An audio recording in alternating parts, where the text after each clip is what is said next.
Canine Detection Collaborative, a detection dog training trio with Stacy Barnett. Hi. Robin Grubel. Hey there. And Crystal Wing. What's up? With humor and a big dose of theory, our trio talks practical training advice and features interviews with top trainers and scientists. It's Canine Detection Collaborative. Hello, everybody. Welcome back to the Canine Detection Collaborative. I'm Robin Grubel, and I'm here with Crystal Wing. Hello. And Stacy Barnett. Hello. And this is episode 2 that we did with Jo-Rosie. And what we're going to do is we're going to let you listen to a big chunk of what she had to say and all of the things that tickle our brain.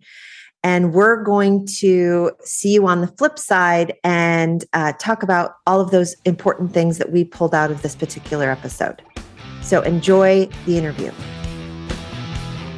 So we know you love to research. You bring it into everyday training. And that's something that I really find so much value in what you do. Do you have any current research rabbit holes that you're finding useful in your training, or things right now that are tickling your brain?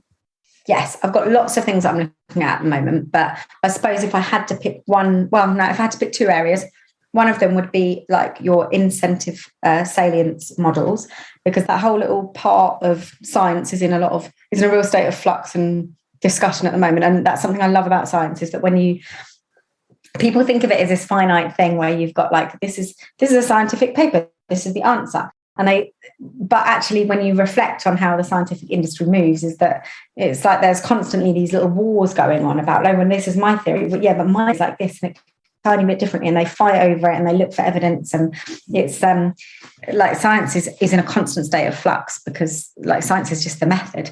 But anyway, I digress. So incentive salience, which is kind of a body of work that looks really at dopamine a lot. And it kind of, one of the things that it's sort of exploring in layman's terms is whether or not dopamine is creating a need for something rather than a like for something, I guess. And it's exploring about whether or not part of it looks at the old stuff of, could the anticipation of something aversive, does that increase dopamine, or is what we thought was dopamine actually something else? And what does that mean? And then some of it looks at whether or not dopamine is causing something to be incentive, rather than whether or not it's more like a magnet, like whether or not it creates a desire, like a magnet, like a pull towards something, rather than like this idea of it being something that you want and something that you seek and something that you like. So there's a whole bunch of theories and different studies going on in that kind of realm of stuff, which I find interesting, because there is so much practical application in many ways to understanding that the ebb and flow of dopamine and the ebb and flow of that chemistry and the impact that has on behavior, especially when it comes to things like working dogs or sports dogs. So we were talking a lot about in the search, and we kind of got into the whole predation thing, and then you had that post that you just put up, and then that got us all crazy. So thanks for that. Just saying. Yes. And then we had our Inspire here, where we had female decoys, or females here that learned to be decoys over the weekend. And that was such a wonderful, empowering thing. We talked about kind of the predation stuff there. So that's kind of been, one of our topics. But when you're talking about this incentive and the dopamine, in the last, I don't remember what it was a summit that you did, and you talked about getting the norepinephrine right. And there were like 3 chemicals at the beginning of your training session to get the dog in the right headspace. Mm-hmm. And we were talking about the over-arousal that we see, where some of the dogs are just so excited to get to go search that it is hard to get that initial level correct. And then when they do get into the search, for us in the SAR world, they need a trained final response. And then in the nose work world, some need, some sort of indication. Some are very subtle. It depends on what the handler wants. And a lot of times too, we're seeing, like with my radish, I have a little Malab, little mix girl. She's just the sweetest little thing. And when her arousal is too high, I think she thinks that she actually sat down, but really she's just kind of hover zombieing because she's so excited that she found the thing. And it's in our training plan. I get it, but it's all about those arousal levels and that dopamine and that incentive thing that you're talking about, I think. Am I kind of understanding, or can you kind of put that together? Yeah, it is broadly about that. I think there's a bit of I think there's this really fashionable thing at the moment when it comes to training to try and put things in chemistry terms. And I do sometimes take a step back and go, how useful is this? And I think sometimes it is useful and sometimes it isn't useful. I think understanding, sometimes I think I'm explaining terms to students partly so that they can unravel what other teachers have taught them about chemistry and work out what's actually happening, rather than teaching students about chemistry because it's useful about dog training. And I think for me, there's like a 50-50 split there, that I think sometimes 50-50. I think it's really important to understand as much as there is to understand about chemistry. And I think that dopamine is something that is really important that we understand, just because it's, especially when it comes to, like, I'm going to do inverted commas here, no one can see, but plus our training, especially when it comes to non-tool use and et cetera, in many ways, anticipation, which is dopamine, which basically is what we're talking about when we're talking about dopamine, anticipation is one of the only types of pressure we have to use, I think, a lot of the time. And in exactly the same way, so when I go to Mondio Club, I train with balance trainers. Me and Nanda are the only non-balance trainers there. And we watch the impact of the pressure they use on their dogs, which is of a like negative Salience. So the pressure is threat more than anything. And we see the repercussions of that. And the repercussions of that actually are often not different, really, to the repercussions of the pressure that we use when we're teasing dogs and when we're building anticipation for other things as well. So often you get a bit of a scrambled egg brain, and you get a fluster of, like, what I would describe as a hot mess. The dog, like, losing the ability to really remember the context of what they're doing and instead just behaving in any way that is biologically satisfying. Or you get the opposite, which is a complete drop of motivation, where the dog goes, I'm out, I can't, I'm just going to bark, or I'm just going to, like, again, in practical terms, what you'd call like losing your head. That is often the repercussion of pressure in any form, even when it's anticipation based, which is why I find it interesting when you look at some of the ideas about whether or not what we thought was dopamine, but now one argument is that it isn't, it's something else, but that seems to be continually contested. When a dog is anticipating something bad compared to when they're anticipating something good. But either way, the same sort of spark plug seems to be ignited. And I think that as positive trainers, when I think about dogs like what you're talking about there with Radish, I think sometimes we aren't aware of the pressure of a task because we don't see it as pressure, because the dog is anticipating something great. So we forget that actually, that in and of itself, and especially when we are quite directive in what they have to do. So we're saying to them, we want you to use your superpower, but you can only use it in this way that we've planned for you. So you have to now kind of bring everything together in your superpower and now use it in this way, rather than just open the box and be free. And I think the pressure of that in and of itself can often cause a lot of over arousal, and a dog to come out of drive, if you know what I mean. When I'm talking about drive, my definition for drive in the context of what we're talking about would be focused arousal. So focused arousal, really, when we're talking about sports dogs, is what we're talking about when it comes to drive, like driving anything, focused arousal towards any particular goal. So let's say the dog has, if we say that dog's, a high drive dog, what I would be describing as a dog that has a lot of focused arousal towards the goals that we want them to have in that particular setting. And when you have a dog, we totally agree with you, just so you know, we have the exact same definition. So yay, same page. Yes. Well, and you're sitting here and having this whole conversation, and I'm thinking about, I have 3 puppies anywhere from 5 months to 9.5 months. And the differences in watching their arousals, focused arousals, and all of that sort of stuff actually evolve has been fascinating. So adolescence is normally their peak. Like, you're in a really fun time for your dogs at the moment.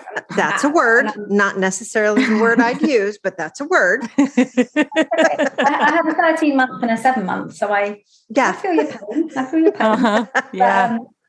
But it's most definitely, that adolescence is definitely when we see those biologically ingrained behaviors starting to come out. You know, like I can count thousands of pit bulls that I started working with when they were young puppies, and the owners going, "Oh, they're just brilliant with other dogs. It's just the best thing. I've had absolute nightmares." And I'm like, I'm going to set the timer for when your dog is 7 months old, and we're going to have this conversation again. And it's not going to go like this, probably. Like I really hope it does, but I don't think it will, because you kind of just say, look, just everything is a phase, and then you're going to hit adolescence, and then you're going to have some really real phases coming out, and you're going to start to see the drives of the dog. You're going to start to see where they're going to choose to focus their arousal, and what parts, when you unpick that, are, and if we want to head back to chemistry, are dopamine based, are anticipatory, are a desire like a magnet pulling you, this desire, this need to fulfill this behavior in and of itself, this going back to kind of like incentive salience thoughts, and what part of that is like a much more hedonistic need for reward. Like, I want the outcome of this behavior. I want to hunt the rabbit so I can eat it. I want to bite the man because I want to possess what he has. I want to possess the sleeve or whatever. But what part of it is driven by itself, and what part of it is driven by the consequence? And I suppose really going right back to the beginning again, that's one of the biggest frustrations I have about the obsession with the quadrant, is that it's so consequence led. And I don't think dog behavior is consequence led. And I don't think that the vast majority of the behavior that we work with, and especially really with sports dogs, is consequence led. Like, we obsess about the consequence of everything, when if you're working with a dog that does have a natural drive for what you're working in, then the behavior itself is the reward.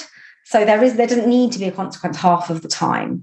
And I remember when I first started in dog training, I used to make fun of the local gun dog trainers who used to say, he doesn't need anything but praise because he's a good dog. He does it for himself. Like, he enjoys the job. And I used to be like, imagine that, doing a job and not getting paid. Like, and I used to be like that girl who preached like, well, you should always reward him for it. Imagine if you went to work one day and they stopped paying you your salary, you wouldn't go to work the next day. And then as I became a bit more developed and got a bit more experience, I was like, oh shit, they were right. That's embarrassing. I hate that when that happens. Yeah, I was like, damn it. The old guy down the road, he was bang on, actually. They are doing it because they love it. And they do only need praise because actually they do love it. And sometimes you can massively over-justify behavior. I think in scent work more than anything. Like, you know, and I always think the best visual for that is like making an attempt to reward a border collie when he's gone into the down, when he's herding sheep. Like, if you try and interrupt him and go, hey, good dog, well, that's a really lovely down, or that's a really lovely arc you've just done. Here, have a treat. He's going to go, fuck off. Get out of the way. Yes. What the hell are you doing? Like, you're just like, it's like the overjustification act, isn't it? You're trying to give an external reward for something that is so intrinsically rewarding that you're actually causing more problems. And I think we do that a lot. We can do that a lot in dog training. And I think in scent work more than anything, we can do that because we go in going, yes, go on, like, there's your reward. And they're like, just let me search again. I'm not like, just let me search again. Like, take me to the next search. I don't need that. You're just making it worse.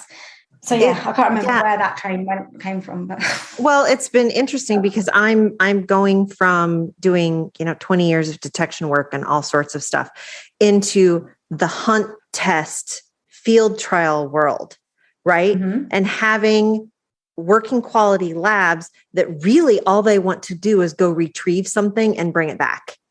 Mm-hmm. And understanding how to put all of those controls on everything that they're like, no, I just want to hold it in my mouth and bring it back and spit it at you so we can do it again. Okay. Yeah. And it's a fascinating thing for dog trainers. And I think in bite work more than anything, well, for me, probably at the moment, just because it's my bias, but in bite work, when I talk to people who have just started out training bite work, it's one of those things that is really difficult to explain. So most people have a bit of a problem when the dog reaches a little bit older than adolescence or with that out, right? And a lot of people are like, well, I just can't understand it. I can't get it because obviously whatever I give her is never going to be as good as the decoy that she's biting. And you're like, yeah, whenever you're working with a dog like that, you have to completely rejig all your ideas about everything, because the middle of the process is the best bit. And there's nothing you can do about that. But the middle of the process, not the end of the process. And you want the end of the process to be the best bit, because if like from a training perspective, from a traditional training perspective, the end of the process being the best bit is what we're drilled, because it's the quadrant and it's the consequence. We need the consequence at the end to be the best thing, because that's what you're working towards. And we have all these kind of very traditional, quite linear training strategies that we're taught that all emphasize like the dog has to work, they have to eat the broccoli to get the ice cream, and they have to work to get the good bit. And that's how and then when you understand the way that biological drivers work, and when you're working with a dog within that realm, you suddenly go, oh shit, there's nothing I can do. The middle of the process is always going to be the best bit. So now I have to mess all my training up, and I have to rip apart all these old ideas I've got and work them through so that works in my favor. Mm-hmm. And it's definitely the same with when I did bird dog work with my Vizsla many years ago. That it was, I had the same sudden like brainwave of, oh shit, like this isn't about me being able to give her something good enough for her to want to retrieve that and bring it to me and give it to me in the way that I want her to. I've got to completely reproposition the whole training scenario so that the middle bit is the best bit. Hello, sorry, I've just got a dog that's lapped sideways my left back. Hi. I mean, it's a canine podcast. Of course, we have to have a canine visit. Yes. So there's a story that I was just thinking about as you were sharing that, and it's something that I was sharing in my functional obedience class. And what it was they were talking about if you reinforce things that are already intrinsically motivating, that you can start killing the motivation for it. And an example for humans that we could use, there was a bunch of kids late at night, and they would go to this basketball court, and they were super loud and played their music loud, and they were just obnoxious. And they're by this apartment building, and this old lady, instead of reaching out the window and yelling and tell them to get away, because they would just turn their music up, she offered to pay them, and she would give them money if they would turn their music up, and they would come back the next night. And so they did that for a couple nights, and then the next night they came, and then she said, well, I don't have any money to pay you. And they were like, well, we're not coming back here then. So it's, in my mind, kind of a similar way that it's something that they already found that they were doing naturally. And then she started paying them for it. And then when she quit paying them for it, they don't want to come back. So I see that relation. Yeah, there's a whole body of work that looks exactly at that, called the overjustification act, the overjustification effect. And there's many examples of it. And there's many examples of where it's been kind of like semi-debunked, but only, I think, because they got the studies wrong. Because I think they were looking at behaviours that weren't biologically reinforcing. But anyway, my favourite two studies that look at that is one where they look at a bunch of kids in class, and the kids have all chosen to volunteer to do artwork in the lunch times, and then they start paying them for their paintings, and they find that the attrition rate increases. And the other one is blood donating, which is super interesting. So loads of countries started up a scheme where they would pay for blood donors. So they'd pay you for a pint of your blood. And what they found was that the amount of people who donated blood dramatically decreased. Wow. Which is like mind blowing when you think about it. Like why would you do that? What do you want to be your main takeaway for listeners? I think we forgot to include that in the list. That's probably out of term. We can go first if you want to give you some time to think about it. Yeah, do that. Okay. So I was thinking, and this one's really fast. I have been wanting to make it for a while, and I think it has to happen because I'm always saying it, and you were just saying it, and I need to find out what shirt size you are because I want to make shirts that say clarity is kindness. Because it's really what everything is about. Just be clear in your training, no matter just clear in everything in your life. And it's going to be so much kinder to everybody around you and yourself. So clarity is kindness. That's mine. Robin. My probably biggest takeaway, besides the enjoy your teenage teenage months with the puppies, because, certain things are coming out and value that time. But the other one is the whole concept behind the dopamine being an attractant and a magnet for behavior. And then, thinking about how I start the puppies at a really young age. I've gone through the SWDI Master Trainer Program, right?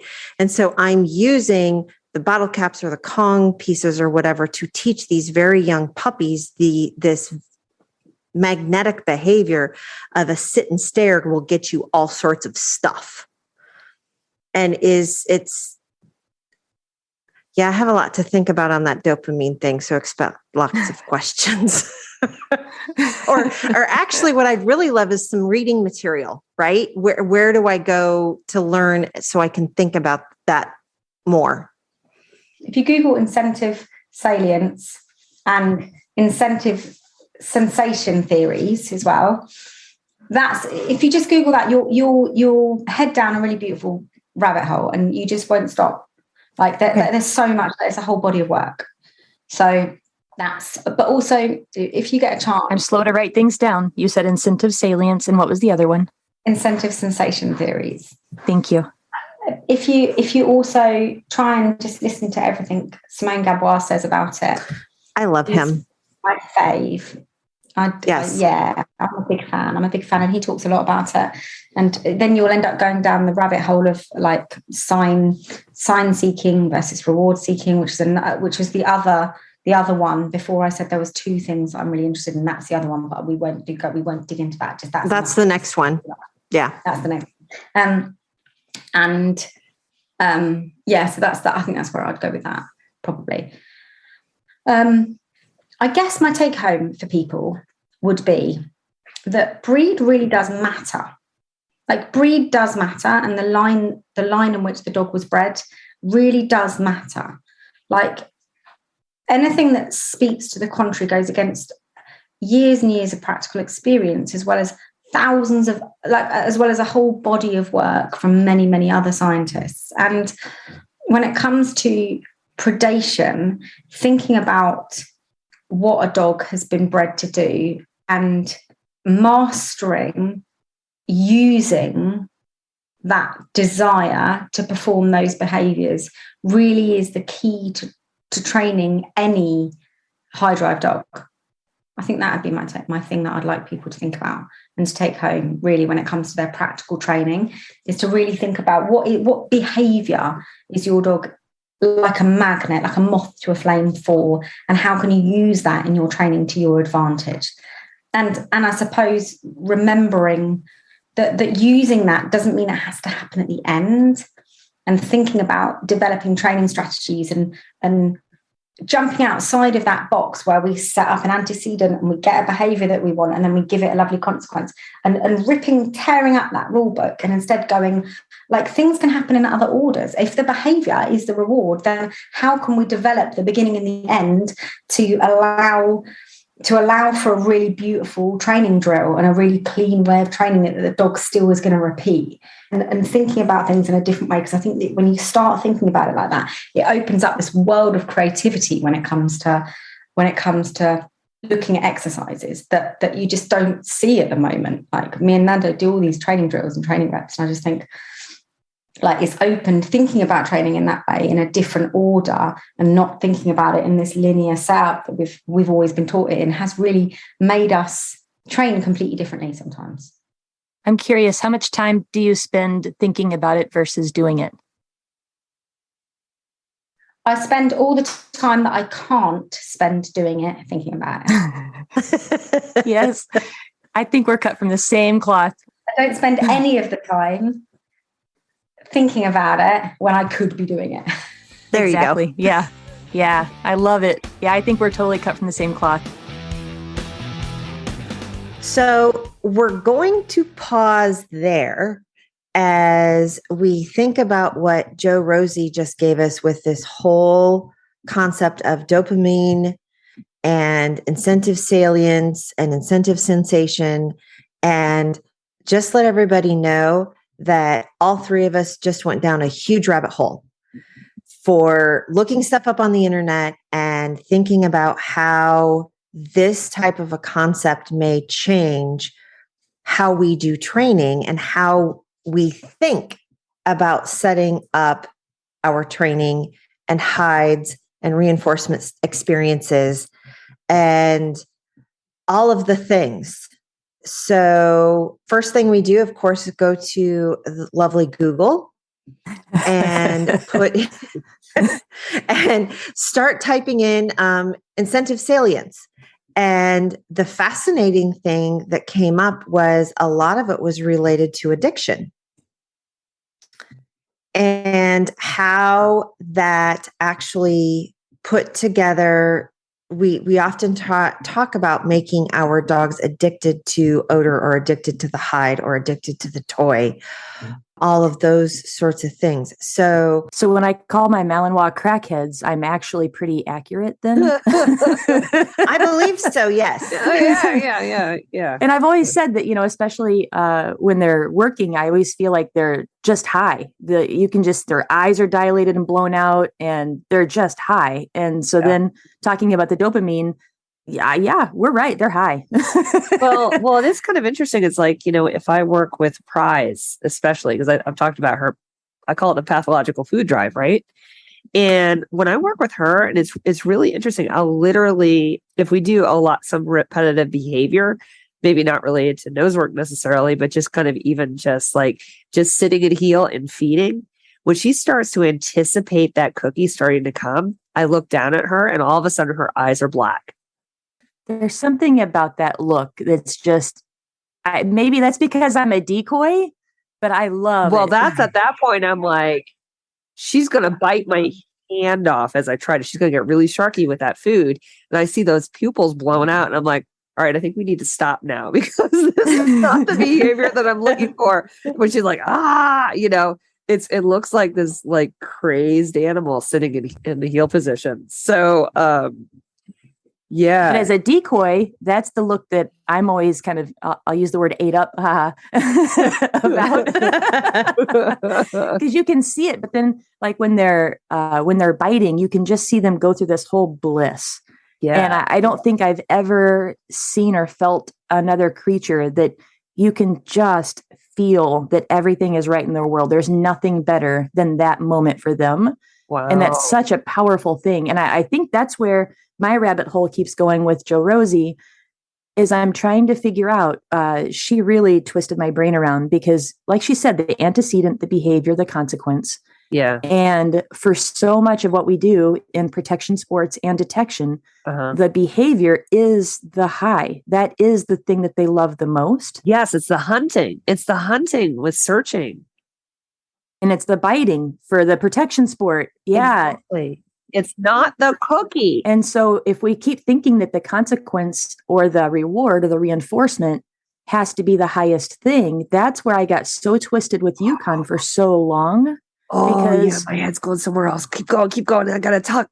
Oh, my God. You can go. No. Blank areas. We had that whole episode on blank areas, right? Yes. And we're talking about how the searching is reinforcing and people get so wrapped up into they have to find a hide and give the dog a cookie. Right? But if you've made searching and hunting which is the reinforcing behavior for many dogs, Yes. that addiction, Yes. then searching a blank area can actually be reinforcing for the dog. But Yes. see, this is also where it twists my brain a little, because if hunting and searching are the most valuable things, and then we reward that, we talked earlier about, or she was saying, like with the border collie, if you're reinforcing a border collie for doing the normal border collie thing, you'll actually start to squish or squash that behavior because it's already intrinsic. So like when I was talking about the old lady with the kids at the basketball court, Uh-huh. if you're rewarding the thing they already love to do.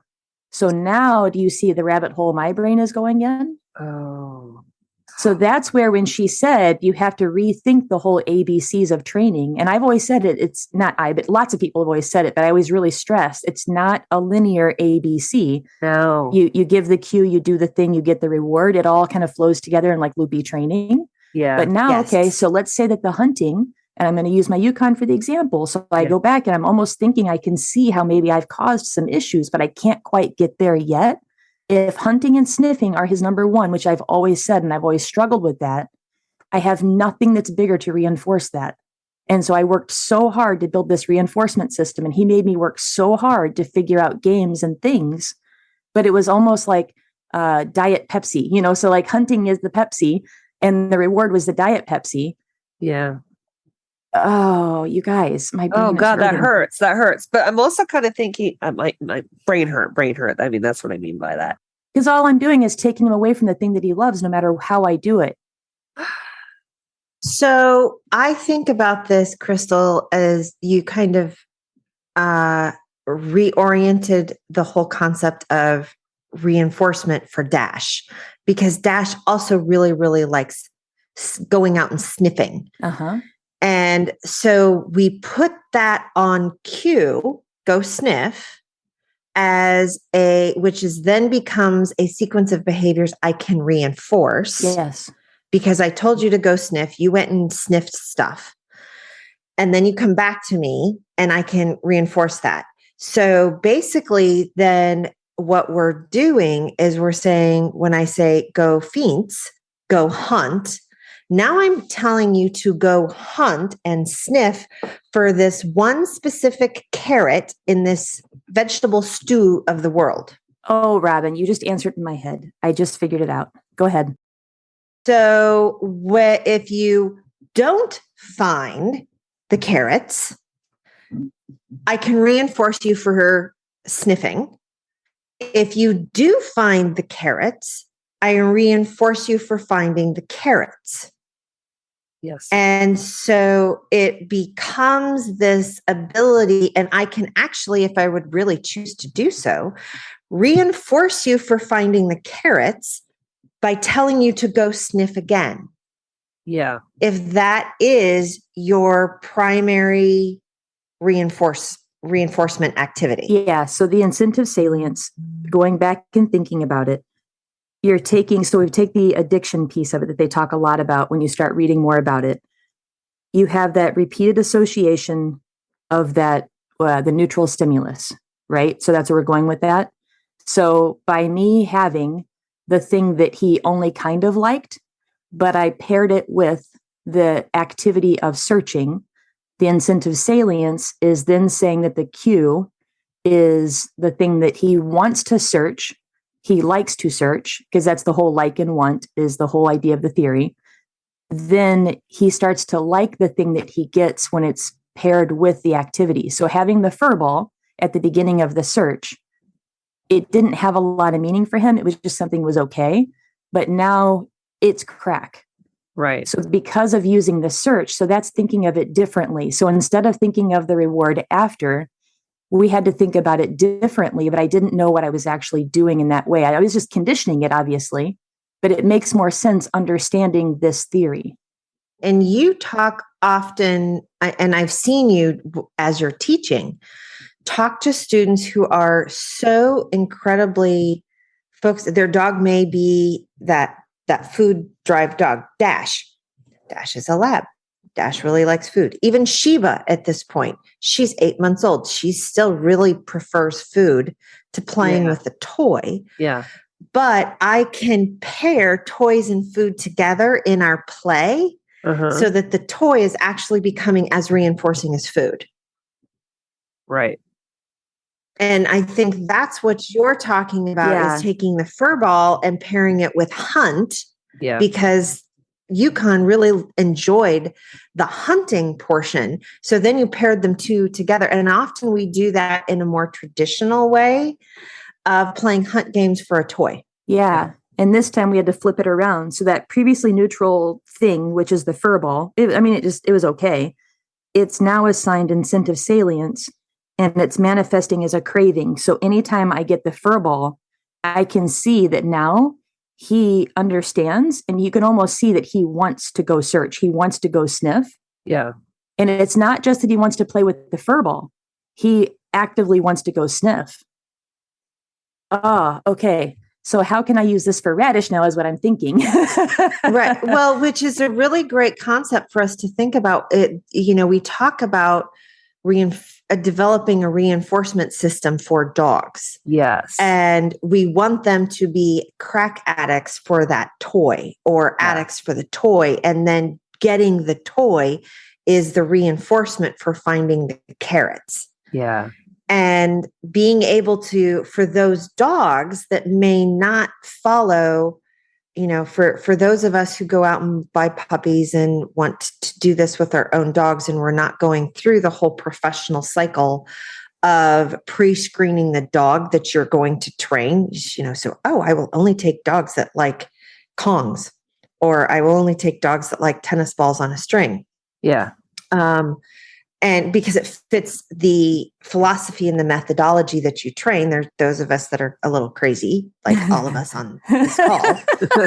Hey, go get a puppy. Oh, Stacy, come on. Come on. Own it. I do. And love you. And we try and do this fun, exciting game with this dog, and we actually have to go through the whole process of figuring out how the dog ticks. And some of them tick like cuckoo clocks, and some of them tick like grandfather clocks. And you just have to figure out all the different ticking. And you learn them as you go. And you learn them as you go. And sometimes they change. They do. And sometimes you find out just by accident that there's something that they really, really, really want. I remember I was at your farm, Robin. I'm taking my dogs out to go to the bathroom. And I think you were teaching the Canadian search and rescue folks, right? So I was just kind of like doing my own thing. I took Prize out in the morning to go to the bathroom.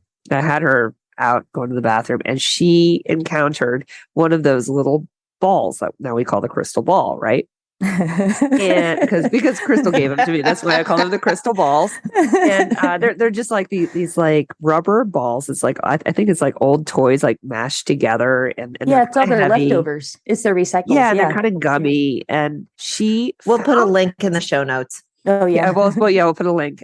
Don't buy them all because I need to stock up, because if I lose one of these, I'm toast. And so here's my dog, who I always talk about having this pathological food drive, because her food drive, I've never seen anything like this before. And what's interesting is, as I'm taking her out to go to the bathroom, she discovers one of these balls, and we started to play with it. And all of a sudden now that is her crack, that ball. So I'm finding that my dog, who has like food drives like I have not ever seen before, Labrador, but it was like Labrador, like extra, like extra Labrador. And this crystal ball is not made out of crystal. It's actually called the crystal ball. We call it the crystal ball because it comes because of crystal, has turned into something that is kind of like Brava with her blue ball. Now, what was interesting, I didn't have the crystal ball on me, and I decided, because I started to play with this with some toy reward with Prize while I was out at Robin's, and I didn't have the crystal ball on me, so I brought out one of Brava's balls. It was like this blue, spiky, squeaky. It's a fun ball, right? And I threw that. She went up, she looked at it, and she's like, "What the F is this? This is not my ball." And it was just really interesting how that specific. So even though she loves her ball. It is not generalized to other balls. It is these specific balls. Now, the other day I had to order. I ordered 2 more of them just in case we lose one. I'm toast, right? So, because we only had You'll end 2. up with 7. Well, You'll end up with 7. The problem is I only had 2 and she needs 2 because she has some possessiveness, because she gets the ball and she's like, my ball is my precious. I'm picturing Dobby from Lord of the Rings, like my precious, right? That is Oh no, Prize. Dobby is Harry Potter. That's Dobby. You can't confuse the 2. And I don't even watch movies, so I have no idea what you're talking about. I thought Dobby was the thing with the ring with No, that's Gollum. Oh, Gollum. Sorry. I am not a Lord of the Rings. I think you just probably made us lose a lot of listeners right there. Pretty sure, but you know what? We're keeping it in. This is like my official apology. All right, I'm putting this out. You can't confuse the 2. I'm so Maybe we sorry. should cut this out. I don't know. I am like, okay. So just picture. Okay, so you're like my precious. The guy with the ears, the little like old guy with the ears. Okay. That was a hobbit. My precious, right? That's Prize with her Robin. ball. This is so ridiculous.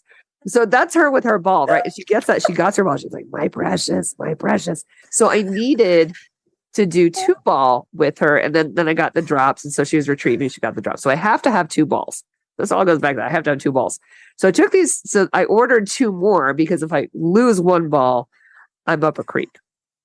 So I buy 2 more balls. And then I'm like, toast. I'd be toast. Right? Or up a creek. Up a creek, whatever. So I buy 2 more balls and I take her out in the backyard to make her realize these are the same balls, because otherwise I didn't want her to think, well, that's not my orange ball, or those aren't my, So then she's like, oh yes, these are the same balls.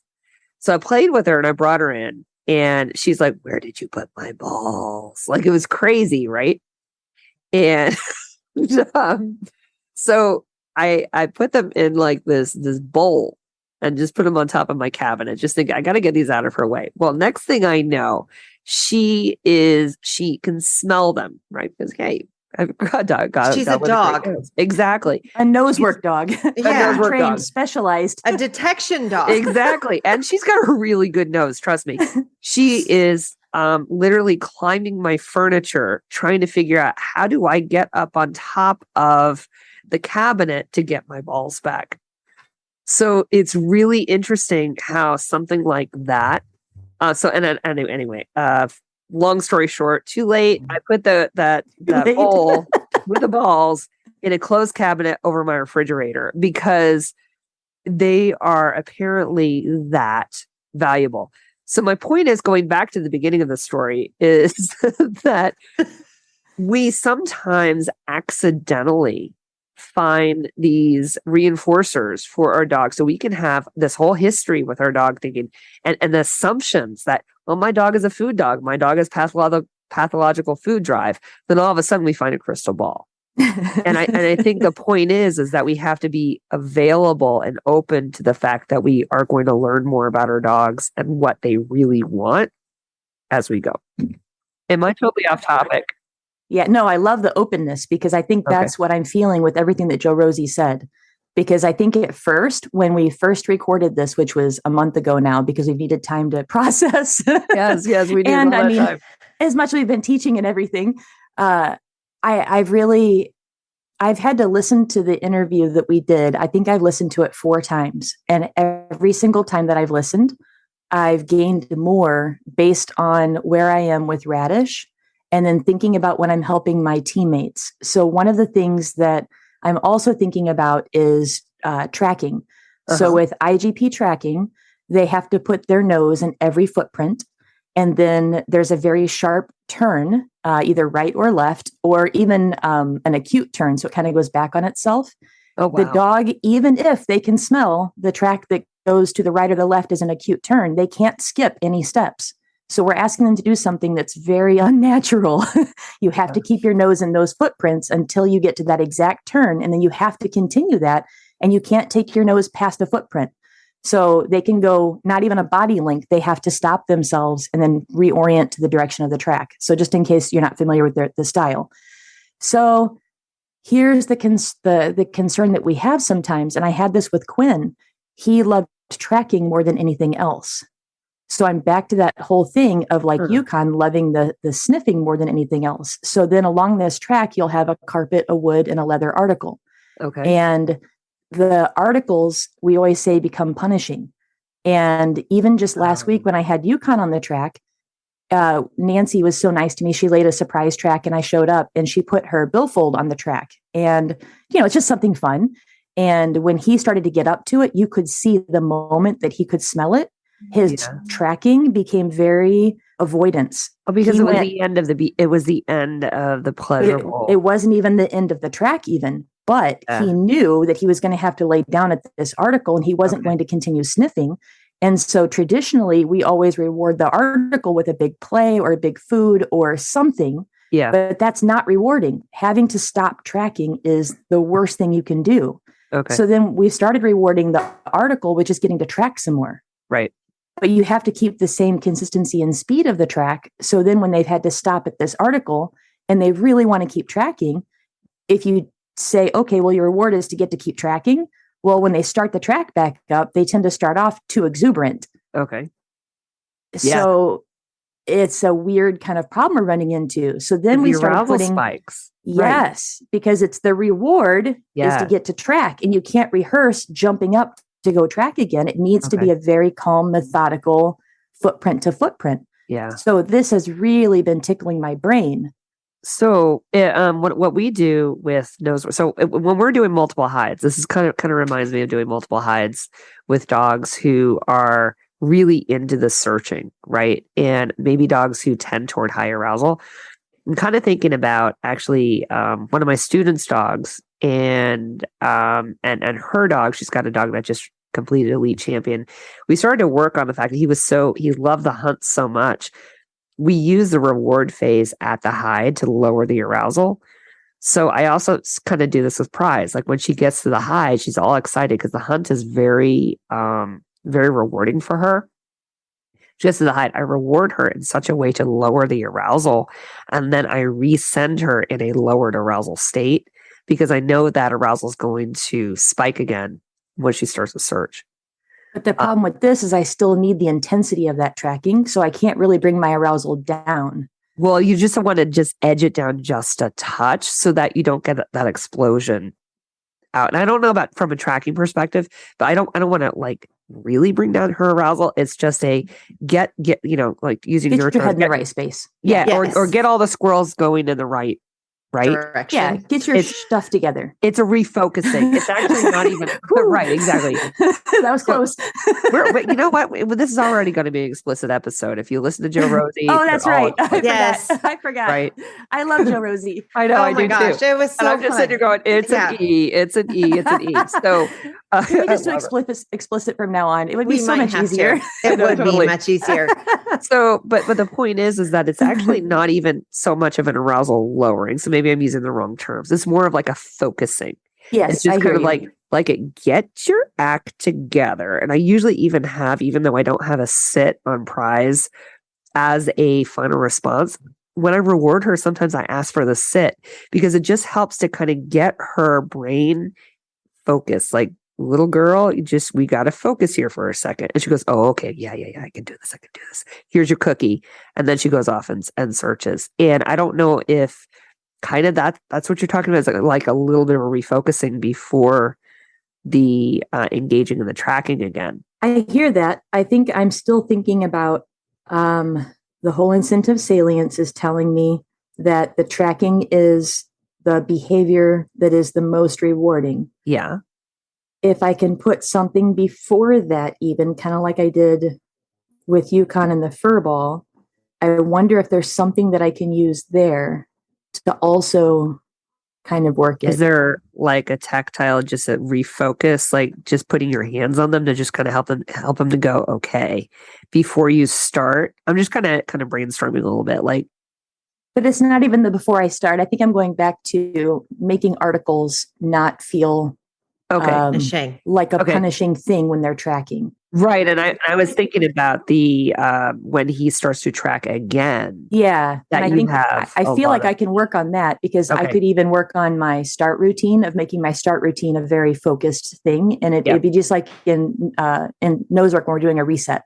Right. So it's just, we're just resetting the track again. So it could be, I start my track from a down from now on, and then I can build that habit. So I'm kind of feeling good about that. Yeah. It's the, how do I make the articles Yeah. not become a consequence that is a negative thing?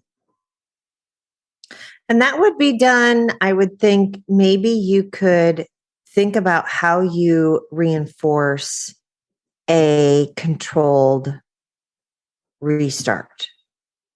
How do you allow maybe if they come off the article as a rocket, that's a pull you off track. But if they come out of the article controlled, they are continued to allow to track. So you're still thinking that it's the after the article thing is what's going to help the before the article thing? I don't know. But my brain went to, if you do a really long, like a long piece of track, and then that article is actually going to be more aversive because he's already engaged in this really great activity for a certain amount of time. We do that too. And we've put it earlier a lot of times. So we've tried earlier. So I also have put it before the track. So it's the old, if you eat the broccoli, you get the ice cream, like she said. Yeah. And so, but I don't think I like the way that was working, especially after listening to what she said, because I feel like that's exactly what I was doing by putting it before. I was turning it even more into broccoli, but I was also thinking by doing that if you do the article before the track to get to do the wonderful thing you get to do. And that gave him the chance that he was before the track so he could run up and then we could start the track in a controlled way. Yeah. That I was making the article become that wonderful thing that allows you to track. Uh-huh.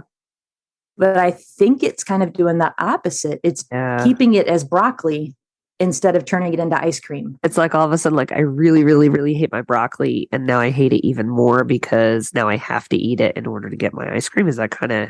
I think so. And I really thought that I was thinking it through in this kind. I do too. For the record, but bad breath. I hate the breath that it gives me. You know what? I love vegetables. Oh, me too. But Anyway. afterward.